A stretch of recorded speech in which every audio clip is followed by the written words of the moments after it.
ഇന്ന് സ്കൂളടയ്ക്കണ ലാസ്റ്റ് ദിവസമാണ്. അപ്പോൾ ഉണ്ണീനെ വിളിക്കാനായിട്ട് ഞാൻ വന്നേക്കാണ്. അപ്പോൾ കഴിഞ്ഞ ദിവസം ഉണ്ണിയുടെ ഫ്രണ്ട്സൊക്കെ ഉണ്ടാവും പറഞ്ഞിരുന്നു. അപ്പോൾ ഫോൺ കൊണ്ടുവരണം, എല്ലാവർക്കും ഫോട്ടോ എടുക്കണമെന്നൊക്കെ പറഞ്ഞിരുന്നിട്ട്. അപ്പോൾ ഞാൻ കരുതി ഇന്ന് GK ആയിരുന്നു എക്സാം. അപ്പോൾ 12 മണിക്ക് എൻ്റെ എക്സാം കഴിയുമെന്ന് കരുതി ഞാൻ 12 മണിക്ക് വന്നു നിന്നതാണ്ട. നല്ല വെയിലും, പിന്നെ ആ മരത്തിൻ്റെ തണലിൽ ഇങ്ങനെ അങ്ങ് വെയിറ്റ് ചെയ്യുമായിരുന്നു കേട്ടോ. പിന്നെ ഒരു 20 മിനിറ്റോളം ഞാൻ വെയിറ്റ് ചെയ്തതിന് ശേഷമാണ് സ്കൂൾ വിട്ട് വാഹനങ്ങളൊക്കെ പോകുന്നത് കേട്ടോ.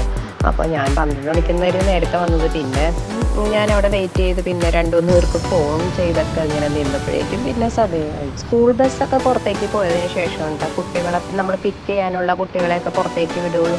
അപ്പോൾ ആദ്യം തന്നെ ആ വാഹനങ്ങളൊക്കെ പോവുകയാണ്. അപ്പോൾ ഞാനും അവിടെ വെയിറ്റ് ചെയ്യണം. അത് കഴിഞ്ഞതേ ഉണ്ണിയും കൂട്ടുകാരും എല്ലാം വരുന്നുണ്ട് കേട്ടോ. അപ്പോൾ പാരൻസ് വന്ന് കൂട്ടിക്കൊണ്ട് പോകുന്ന പിള്ളേർ ഒരു വാഹനങ്ങൾ, പിന്നെ ചിലവരൊക്കെ ഓട്ടോ, അതൊക്കെ അങ്ങനെ വെയിറ്റ് ചെയ്യണ്ടായിരുന്നു. അപ്പോൾ നല്ല വെയിലുള്ള സമയമാണ്. എല്ലാവരും വരാൻ വേണ്ടി ഇവിടെ വെയിറ്റ് ചെയ്യാം.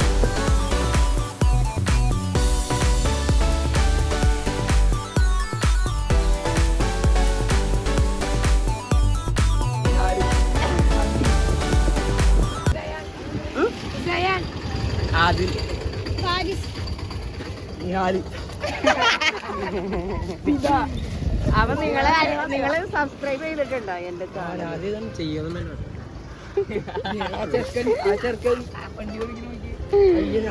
എടാ നിങ്ങൾ ചെയ്യണോട്ടാ, വേറെ ഫോൺ ചെയ്യണോട്ടാ, കമന്റ് കൊടുക്കണോട്ടോ.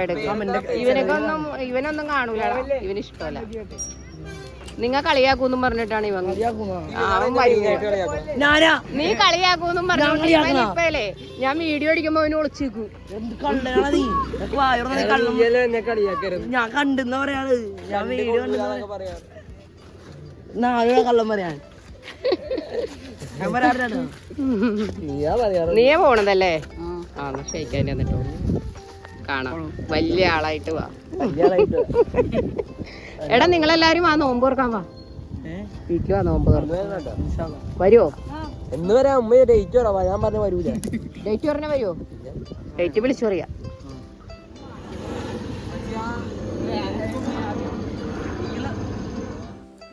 അതൊക്കെ കഴിഞ്ഞ് ഞാനിപ്പോൾ ഈ വീട്ടിലെത്തിയേക്കണ്ട. അപ്പോൾ ഇന്ന് ബീഫും ചിക്കനും അതൊന്നും ഇല്ല കേട്ടോ. ഇന്നൊരു മുട്ടക്കറി വെക്കാൻ കരുതി. എപ്പോഴും ഇങ്ങനെ ബീഫും ഇതൊക്കെ കഴിച്ചാലകരിയാണ്. അപ്പോൾ ഞാൻ പറഞ്ഞു ഇന്ന് ബീഫ് വേണ്ട എന്ന് പറഞ്ഞപ്പോൾ മുട്ട ആണ് കറി വെക്കണത്. അപ്പോൾ തേങ്ങാപ്പാലൊക്കെ ഒഴിച്ച് ഒരു കറി വെക്കാൻ കരുതി. അപ്പോൾ അത് ആ തരി റെഡി ആയിട്ടുണ്ട് കേട്ടോ. അപ്പോൾ തരിയിലേക്ക് നേരത്തെ തന്നെ തരി കാച്ചി വെച്ചെന്ന് ഓർത്ത് തണുത്ത് പോയാലും വലിയ പ്രശ്നമൊന്നുമില്ലല്ലോ. അപ്പോൾ തരിയുടെ പണി അവിടെ തീർക്കാമെന്ന് കരുതി ഞാൻ കശുവണ്ടി പരിപ്പും ഇതൊക്കെ ഉള്ളിയൊക്കെ അരിഞ്ഞ് മുരിച്ച് ചേർക്കായിരുന്നു. അപ്പോൾ അതാ സവാള വഴറ്റിക്കൊണ്ടിരിക്കണം. അപ്പോൾ സവാള ആദ്യം തന്നെ കുറച്ച് വെള്ളം ഒഴിച്ചിട്ട് ചട്ടിയിലിട്ടൊന്ന് കുക്ക് ചെയ്തെടുക്കുകയാണെങ്കിൽ നമുക്ക് നല്ല എളുപ്പമുണ്ട് കേട്ടോ. ആ കറി കുറച്ചുകൂടി നല്ല ടേസ്റ്റ് ഉണ്ടാകും. അപ്പോൾ സവാളയിൽ കുറച്ച് ഉപ്പും കുറച്ച് ഒരു നുള്ളു പഞ്ചസാരയും കൂടി ഇട്ടൊന്ന് അടച്ച് വയ്ക്കാം. എന്നിട്ട് പിന്നെ ആ സവാള ഒന്ന് കുക്കായതിന് ശേഷം നമ്മൾ വെളിച്ചെണ്ണ ഒഴിച്ച് പിന്നെ പൊടികളൊക്കെ ചേർക്കാം. പിന്നെ അത് കഴിഞ്ഞിട്ട് പൊടികളൊക്കെ ഇട്ടൊന്ന് മുരിഞ്ഞതിന് ശേഷം നമുക്ക് തേങ്ങാപ്പാൽ ഒഴിക്കട്ടെ. അപ്പോൾ തേങ്ങാപ്പാൽ ഒഴിച്ചത് കാണാൻ നമുക്ക് അത്ര കളർഫുൾ ആയിരിക്കില്ല കേട്ടോ. തേങ്ങാപ്പാൽ ഒഴിക്കുമ്പോൾ കുറച്ചൊരു വൈറ്റ് ഷെയ്ഡ് പോലെ ആയി വരും. പക്ഷേ എന്നാലും ഇത് ഭയങ്കര ടേസ്റ്റാണ് കേട്ടോ. നല്ല ടേസ്റ്റാണ് തേങ്ങാപ്പാൽ ഒഴിച്ചിട്ടുള്ള മുട്ടക്കറി. നമ്മൾ വറുത്തരച്ച് വയ്ക്കുന്നതിലും എനിക്ക് ടേസ്റ്റ് ഉള്ളത് ഈ തേങ്ങാപ്പാൽ ഒഴിച്ചിട്ടുള്ളതാണ് കേട്ടോ. അപ്പോൾ അതാ മുട്ടക്കറി അങ്ങനെ ഇവിടെ റെഡി ആയിക്കൊണ്ടിരിക്കുകയാണ്. അപ്പോൾ അതിനിടയ്ക്ക് അമ്മുവിനെ ഏൽപ്പിച്ചേക്കായിരുന്നു കേട്ടോ ബീൻസ് അരിയാനായിട്ട്. അമ്മു അപ്പോൾ ബീൻസ് അരിഞ്ഞുകൊണ്ടിരിക്കുന്നുണ്ട്. അത് രാത്രിത്തെ ചോറിന് വേണ്ടിയിട്ടാണ്. അപ്പോൾ എല്ലാ പണിയും ഇപ്പം നോമ്പ് തുറക്കുന്നതിന് മുമ്പ് രാത്രിത്തതും എല്ലാ പണിയും കഴിഞ്ഞ് അടുക്കളയൊക്കെ ഒതുക്കി പെറുക്കി വയ്ക്കുക. അതാണ് കേട്ടോ ഞാൻ ചെയ്യാറ്. പിന്നെ നോമ്പ് തുറന്നു കഴിഞ്ഞ് പിന്നെ നമുക്ക് അടുക്കളയിൽ വരാൻ സമയവും ഉണ്ടാവില്ല. പിന്നെ ഭയങ്കര ചൂടും പിന്നെ നിസ്കാരവും ഇതൊക്കെ ആയിട്ട് നമ്മളങ്ങനെ പോകും. അപ്പോൾ ഇന്ന് പഴംപൊരിയാണ് ഉണ്ടാക്കുന്നത്. അപ്പോൾ ഇന്ന് കട്ട്ലേറ്റും ഉരുളക്കിഴങ്ങ് തീർന്നിരിക്കുകയായിരുന്നു. അപ്പോൾ ഞാൻ നോക്കുമ്പോഴായിട്ട് പഴം ഇരിക്കണത്. അപ്പോൾ അത് പഴംപൊരി, അപ്പോൾ അമ്മൂനാണെങ്കിൽ പഴംപൊരിയാണ് ഇഷ്ടം. അപ്പോൾ അത് മതിയെന്ന് പറഞ്ഞ് പഴംപൊരി ഉണ്ടാക്കുകയാണ്. അപ്പോൾ പഴംപൊരി അങ്ങനെ ഒരു വശത്ത് റെഡി ആയിക്കൊണ്ടിരിക്കുകയാണ്. പിന്നെ മുട്ടക്കറി റെഡി ആയിട്ടുണ്ട്. പിന്നെ അതിനിടയ്ക്ക് പത്തിരി ഉണ്ടാക്കി. പത്തിരി ആ തേങ്ങാപ്പാലിൽ മുക്കിയിട്ട് ഇവിടെ എടുത്തു വെച്ചതാണ് കേട്ടോ. പിന്നെ കുറച്ച് മാങ്ങ ജ്യൂസ് ഉണ്ടാക്കിയായിരുന്നു കേട്ടോ. അപ്പോൾ നാരങ്ങവെള്ളം എന്തായാലും എല്ലാ ദിവസവും കലക്കൂട്ട. ഞാനും അമ്മുമൊക്കെ ആദ്യം തന്നെ കുറച്ച് നാരങ്ങവെള്ളമൊക്കെ കുടിക്കാറ്. പിന്നെ ജ്യൂസൊക്കെ പിന്നെ അങ്ങനെ അത്ര നിർബന്ധമൊന്നുമില്ല. എന്നാലും ഞാൻ മാങ്ങ ജ്യൂസ് ഇങ്ങനെ ഉണ്ടാക്കിയിരുന്നു. പിന്നെ അതെല്ലാം കഴിഞ്ഞ് പിന്നെ നമസ്കാരം ഇതൊക്കെ കഴിഞ്ഞിട്ടാണല്ലോ നമ്മൾ പിന്നെ ഭക്ഷണം കഴിക്കാനായിട്ടിരിക്കുന്നത്. പിന്നെ അതേ പത്തിരിയും മുട്ടക്കറിയും കഴിച്ചുകൊണ്ടിരിക്കുകയാണ്. ഉണ്ണിക്ക് വേണ്ടാന്ന് പറഞ്ഞിട്ട് ഞാൻ നിർബന്ധിച്ച് പിന്നെ എടുത്തുകൊണ്ടിരിക്കേണ്ട. നമ്മൾ കഴിക്കുമ്പോൾ എല്ലാവരും കൂടി ഒരുമിച്ച് കഴിക്കുന്നതാണല്ലേ അതിൻ്റേതായ ഒരു രസം. പിന്നെ അതേ ഞങ്ങൾ അങ്ങനെ ആ ഒരു ഫുഡും കാര്യങ്ങളൊക്കെ കഴിഞ്ഞു. പിന്നെ ഇതിപ്പോൾ 11:30 കഴിഞ്ഞതിന് ശേഷമായിരിക്കും കേട്ടോ പിന്നെ അത്താഴത്തെ ഫുഡിന് വേണ്ടിയിരിക്കുന്നത്. അത്താഴം ഞങ്ങൾ മീൻകറി വെച്ചിട്ടുണ്ടായിരുന്നു. നല്ല അയില, മാങ്ങ ഇട്ട് വെച്ച നല്ല അയില ഉണ്ടായിരുന്നു. പിന്നെ ബീൻസ് തോരനുണ്ടാക്കിയിട്ടുണ്ടായി. പിന്നെ കൊഴുവയും ഇതൊക്കെ പൊരിച്ചതും ഇതൊക്കെ ഉണ്ടായിരുന്നു കേട്ടോ. അപ്പോൾ അതൊക്കെ കൂട്ടി നമ്മൾ ആ ഊണും കഴിഞ്ഞു. പിന്നെ ഇതൊക്കെയാണ് വിശേഷം. പിന്നെ നമ്മളെപ്പോഴും ഉണ്ടാക്കാറുള്ളത് നമ്മളുടെ നല്ല സൂപ്പർ അച്ചാർ കേട്ടോ. അപ്പോൾ ഞാൻ പറഞ്ഞില്ലേ കഴിഞ്ഞ ദിവസം മാങ്ങ ഉപ്പിലിട്ട് വെച്ചിട്ട് ഉണ്ടാക്കുന്ന ആ അച്ചാറിൻ്റെ കാര്യം, അത് ഭയങ്കര രസമാണെന്ന്. അപ്പോൾ അതാണ്. അപ്പോൾ അങ്ങനെയൊക്കെയാണ് എൻ്റെ വിശേഷം.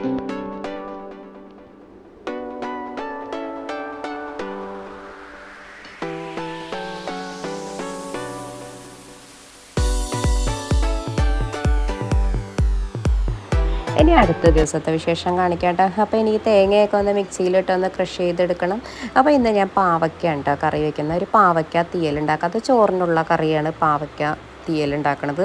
ഒരു കുറച്ചുണ്ടാക്കിയാൽ മതിയല്ലോ. പിന്നെ ഇന്ന് എളുപ്പം പണിയായിരുന്നു. ഇന്ന് ബീഫ് റോസ്റ്റാണ് ഉണ്ടാക്കിയത്. കോക്കനട്ടൊക്കെ ചേർത്തിട്ട് ഉണ്ടാക്കിയൊരു ബീഫ് റോസ്റ്റാണ്. അപ്പോൾ അതിൻ്റെ ഒപ്പം പിന്നെ പൊറോട്ടയാണ് വാങ്ങിച്ചത്. പൊറോട്ടയൊക്കെ കൂട്ടി കഴിക്കാനാണ് ഇതിന് നല്ല കോമ്പിനേഷൻ ഉണ്ടത്. അപ്പോൾ നമുക്ക് കുറച്ച് ബീഫ് മതിയെങ്കിലും നമുക്കിത് ഗ്രേവി ഒന്നും ഇല്ലെങ്കിലും ഞാൻ ഈ കോക്കനട്ടൊക്കെ ചേർത്തത് നല്ല സ്പെഷ്യൽ റെസിപ്പിയാണ് എൻ്റെ ഉലുവയും ഒക്കെ ചേർത്തിട്ടുള്ള ഇത്. അപ്പോൾ അതാണ് ഇന്നത്തെ ഞങ്ങളുടെ നോമ്പ് തുറയുടെ.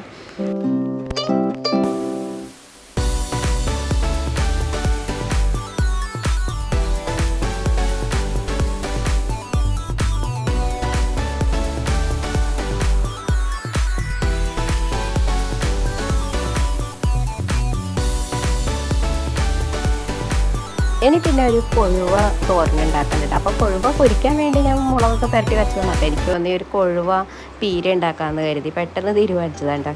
പിന്നെ ഇതേ പാവയ്ക്ക തീയലിന് കടുക് താളിക്കണതാണ്. കടുക് ചേർത്ത് ഇനി പിന്നെ ഞാൻ ഉപ്പിലിട്ട് ആ മാങ്ങ ഉണ്ടല്ലോ, ആ മാങ്ങ വെച്ചിട്ട് നല്ലൊരു ചമ്മന്തി ഉണ്ടാക്കാൻ കേട്ടോ, തേങ്ങയൊക്കെ വെച്ചിട്ട്. അപ്പോൾ നമ്മൾ താളിച്ചൊഴിക്കുമ്പോൾ ജസ്റ്റ് ഒന്ന് ആദ്യം തന്നെ ഒന്ന് അടച്ച് വെക്കണം കേട്ടോ. എന്നാലേ ഉള്ളൂ അതിൻ്റെ ആ ടേസ്റ്റ്, ആ വെളിച്ചെണ്ണയുടെ ഗ്യാസൊക്കെ അതിൽ തന്നെ നിന്ന് താളിച്ച ഒരു ടേസ്റ്റ് വരുള്ളൂ കേട്ടോ. അപ്പോൾ അതിനുശേഷം നമുക്ക് പിന്നെ ഇളക്കിയാൽ മതി. ആദ്യം തന്നെ ഇടുമ്പോൾ തന്നെ ഇളക്കാൻ നിൽക്കണ്ട. അപ്പോൾ അതിൻ്റെ ആ മണവും ഇതൊക്കെ പുറത്തേക്ക് പോകും. അപ്പോൾ ഇതാണ്. അപ്പോൾ നല്ല ടേസ്റ്റ് കിട്ടുക, കഴിക്കുകയൊന്നുമില്ല. ആദ്യം തന്നെ പാവയ്ക്ക പുളിയും സവാളയും കൂടി ഉപ്പും കൂടി ഞാനൊന്ന് വേവിച്ചെടുക്കും.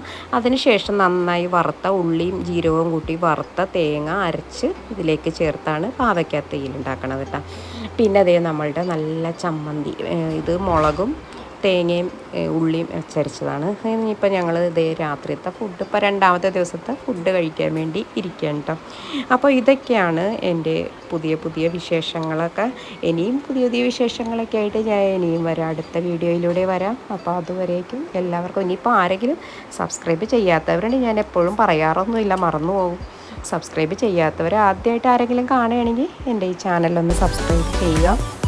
ഓക്കെ, നമുക്ക് അടുത്ത വീഡിയോയിലൂടെ കാണാം.